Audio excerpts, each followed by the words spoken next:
Double engine সরকারের সুফল এবার আয়ুষ্মান ভারত, এবং এই আয়ুষ্মানের সুবিধা পাবেন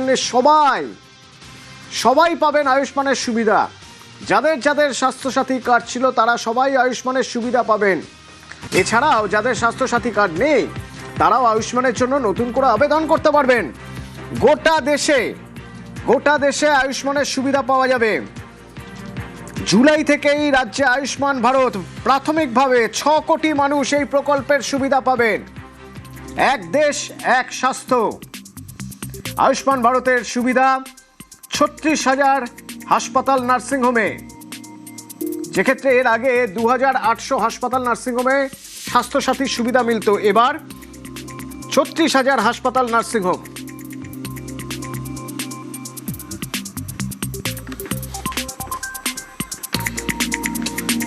ডবল ইঞ্জিন সরকারের সুফল, সবার জন্য আয়ুষ্মান ভারত, এবং সেই আয়ুষ্মান ভারত জুলাই থেকেই রাজ্যে।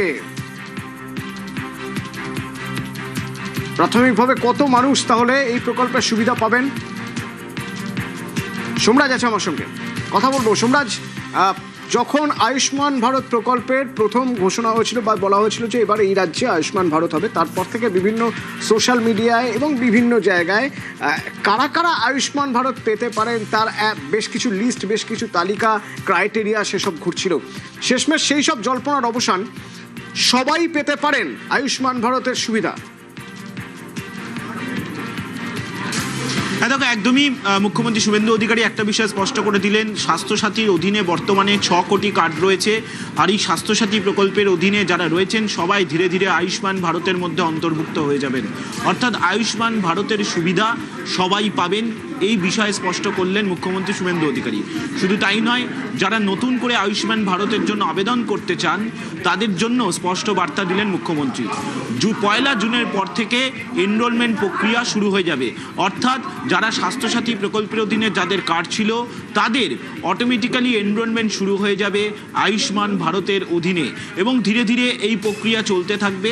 আয়ুষ্মান ভারতের সুবিধা সবাই পেতে চলেছেন, এবং এর জন্য জুন মাসে দিল্লিতে একটি ছোট করে অনুষ্ঠান হবে, যেখানে কেন্দ্রের স্বাস্থ্য মন্ত্রকের আধিকারিকরা থাকবেন, রাজ্যের স্বাস্থ্য মন্ত্রকের আধিকারিকরা থাকবেন, দায়িত্বপ্রাপ্ত মন্ত্রীরা থাকবেন। তারা সবাই মিলে, অর্থাৎ কেন্দ্র রাজ্য একটা মৌ হবে এই আয়ুষ্মান ভারত নিয়ে, এবং তারপরেই আয়ুষ্মান ভারত কার্যকর হয়ে যাবে রাজ্যে।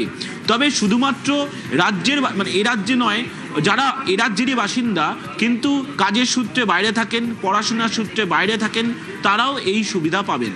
এবং তোমাকে জানিয়ে রাখি, এই আয়ুষ্মান ভারত প্রকল্প যে চালু করা হবে এ রাজ্যে, তা নিয়ে ইতিমধ্যেই রাজ্য স্বাস্থ্য দপ্তরের আধিকারিকরা এবং তার সঙ্গে বেশ কয়েকজন মেডিকেল কলেজের চিকিৎসকরা, সুপাররা ইতিমধ্যেই প্রশিক্ষণ নিয়ে এসেছে ন্যাশনাল হেলথ অথরিটির থেকে। তার কারণ এই আয়ুষ্মান ভারত এই প্রকল্প পরিচালনা করে কেন্দ্রীয় স্বাস্থ্য মন্ত্রকের অধীনে ন্যাশনাল হেলথ অথরিটি।